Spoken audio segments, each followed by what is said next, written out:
G'day guys, today I'm going to be reviewing what Scangauge you guys should be getting for your four-wheel drive and off-roading needs as well as towing needs. I'll go over how to install it, price, value for money, features, usability, everything in between.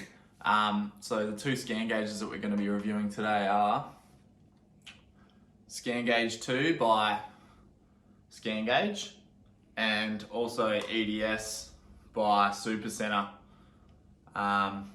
So first I'll just start off with first impressions. So surprisingly enough, the cheaper version of the Scangauge, the EDS, is actually feels a lot better built.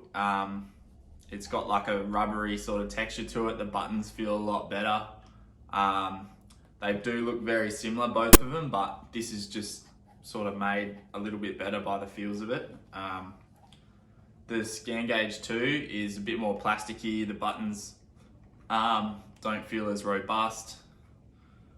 And yeah, that's about all I can report on that front. Let's have a look at how much each one will cost you. Sorry guys, better get out of that. So the Scangauge 2 is going to set you back $270.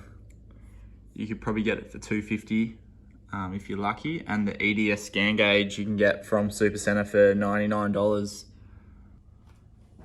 As you see there guys, the EDS Scangauge is twice as cheap as the Scangauge 2. Let's go out and install them and see how they perform. One thing I need to mention here guys is both of these Scangauges are only OB2 compatible, so make sure you do have the OB2 port before purchasing one of these Scangauges.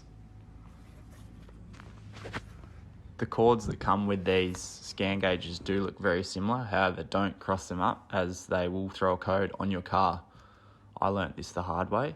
So the actual cable itself comes with an OB2 port end which plugs straight into your OB2 port, and then the telephone outlet looking end plugs straight into your Scangauge. Make sure you tuck the cables neatly away so it doesn't interfere with any of the moving parts under the footwell. Once you plug the telephone outlet end into the Scangauge, you'll then be able to read diagnostics straight off the ECU.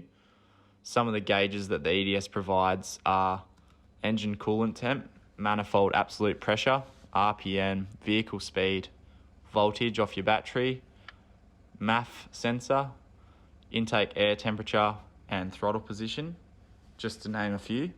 Another handy thing that the EDS Scangauge does provide is trip monitoring. So in trip allows you to monitor how much fuel you use, your litres per 100, total cost, and how many litres you use in total on your trip. However, I found this was very inaccurate and I only used it once and then gave up on it. The EDS Scangauge also gives you the ability to read and delete fault codes that may come up on your engine. I personally had EGR cooler fault code come up last year, which I was effectively able to delete and reset so the car could drive. Plugging in the Scangauge 2 now, so straight off the bat you can see that the Scangauge 2 provides all the same gauges that the EDS can provide. However, a major game changer for me is the Scangauge 2's ability to provide X gauges. Essentially, X gauges are a set of codes that you can find on the Scangauge 2 website for your make and model car. So the way you can get X gauges on your Scangauge 2, all you have to do is hit the red button on the right hand side of your Scangauge. It'll then come up with more. You click more again, and then it will display mode at the top. You then click across on mode and it will come up with X gauges.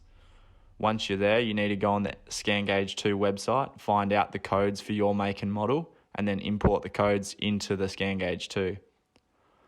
The first code it will ask you for is TXD. The second code it will ask you for is RXF, and then RXD, and then an MTH code.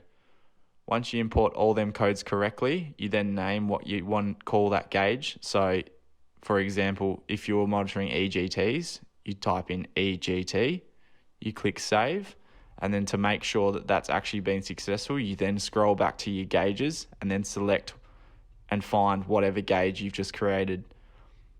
For example, I'm monitoring automatic transmission temperatures, automatic torque converter temperatures, and boost. The Scangauge 2 also has the ability to read and delete engine fault codes. I haven't had a code since I installed my Scangauge 2, but I'm sure it works really well. Also, it has the trip function. So like the EDS, it does provide total cost, total litres per 100. But in addition to that, it also tells you the max kilometres per hour that you did, the highest RPMs you had at any given time, and a few other little pieces of information that is pretty handy. I haven't tested any of these functions since I've had the Scangauge, so I can't comment on how accurate this information is. One other thing that I like about the Scangauge 2 is the backlighting. The EDS backlighting at night is very bright. You can turn it down. However, it's a different tone of backlighting, where the Scangauge 2 is a lot less annoying. Yes guys, it is a different day today, you are right. Sum up all that nerd talk and acronyms. If I could go back again, I wouldn't have bought the EDS Scangauge the first time off Supercenter. I would have just went straight to the Scangauge 2, due to the fact that you can get them X gauges. The saying is correct, the poor man does pay twice, and for me, I just didn't do my research when I was buying a Scangauge. So if I could recommend one, it'd definitely be the Scangauge 2. There are different Scangauges on the market. So there is a gauge called the Ultra Gauge. However, they are from the US and you have to ship them over. I think they're roughly about $300 as well. So they're a little bit more expensive even than the Scangauge 2. They are a good Scangauge and a good option to go with also. I know this video is a bit more boring than our normal traveling episodes, but I'll be doing a few more reviews in the future. Thanks heaps for your support, guys. See you in the next one.